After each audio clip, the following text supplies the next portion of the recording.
Hey, so this is James in the Giant Economy. Today you get Driving with James.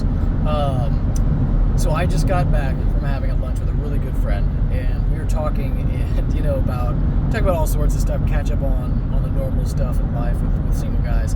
But then we came to the economy portion, right? Because he's actually a partner of mine too, not just a friend. And we talked about the economy. I told him my thoughts on it, and he's like, "Yeah, I just don't know about a recession because his company, which is quite a large company, had Q1 and Q2, like all these notes that said, hey, the recession is going to happen. We're preparing for Q1 and Q2 this year type thing, 2023, all this stuff. And it just didn't happen, right? It just did not happen. And so he was like, I say this because I think he's where a lot of people are right now, to where they're feeling, hey, the recession should have happened. It didn't. I'm starting to doubt, will it ever happen, right? So, and that's a good question to have, because sometimes when we expect things and they don't happen, we wonder, hey, are they ever going to happen or not, And so a few things, right? One of the things I asked him was, what do you think would make a recession not happen, right? Because in my view, and what from others are saying, it's not just what I'm thinking of in my own room type thing, it's what a few others have mentioned, is that the recession has just been abated for a time. It has just been pushed back for a time. And that is due to everything from, did you know that up until a few months ago that you could still not make your home mortgage because of the 2020 cough, as we should say, right? That's still in effect. Student loan non-payment, or student loans not having to be paid is still in effect. Like it starts this month in October or end of September, which, by the way, I think they've collected a few $1 billion in that so far. And from what I've heard, the statistics on student loans is that it's going to affect 40% of the population, right? And that 40% are the ones that produce 60% of the spending in the U.S., right? So that's a very large number. But there's a lot of things like that have just been parlayed. Also, there's an election coming up. The people in power are going to do everything they can to stop a recession from happening until they get reelected. It just makes sense. Anyhow, but I asked him, let's just say that we have skipped a recession, right? Right now we're flatlining. Right now we're in stagflation, just like I called last year.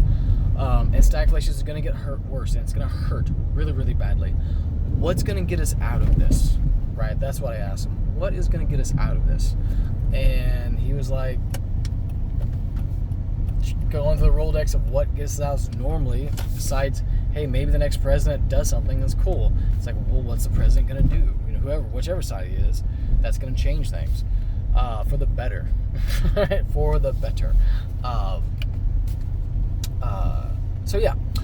So, and then I heard just now on a report that I think it was Allianz just put out a survey that talked about Americans, that 50% of Americans are in fear of a recession. 54% of Americans are saving more, which they're preparing for a recession, right? Could be a different percentage, but 54% are. And the majority of these that are worried about a recession are millennials, which are in their highest debt, highest times of expenses as a person, right? So you put all these things together with everything else that's bubbling underneath, right? And if consumers have a huge pullback in spending and keep it that way, that could cause recession right there.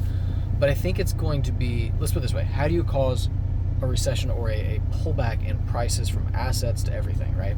You stop spending, the buyers dry up, okay? Or you oversupply the market, which that does not seem like it's going to happen right now. The first leg is probably going to be a pullback in spending. You pull back spending. How does that happen? Well, you either do it willingly or not willingly, right? In this case, a lot of people are starting to save because they're worried about the future. All right, we saw this when the pandemic hit. Everybody started saving a bit.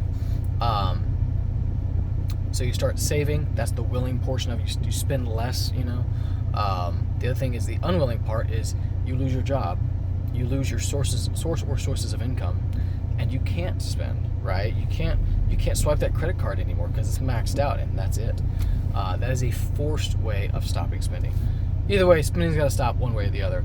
And it seems like people are saving. I'm in the camp that it's going to be, that might start it, but pretty soon people are going to be forced to stop spending, because Americans, we just spend, we just buy.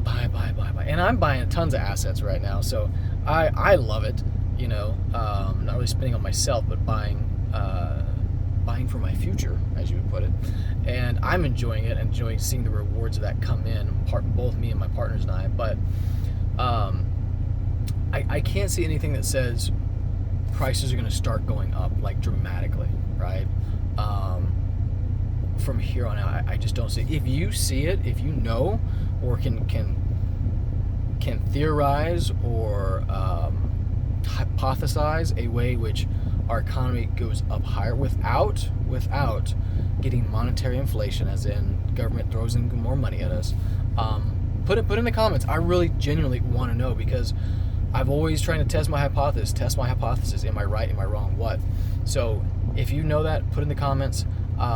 Lastly, I am in, and we got into real estate because we're both investors and everything like that. And I'll just take a quick moment to say I am happy that I sold all my houses in 2021, 2022, with the start of, I'll say the start of the recession, the height of the housing market. Time will tell. I may be wrong, but I'm glad I put it into energy assets, because one, at the time they were just producing a lot and just making a ton of money, and they're about to do that again with oil at $90 a barrel, going upward. But I really enjoy that.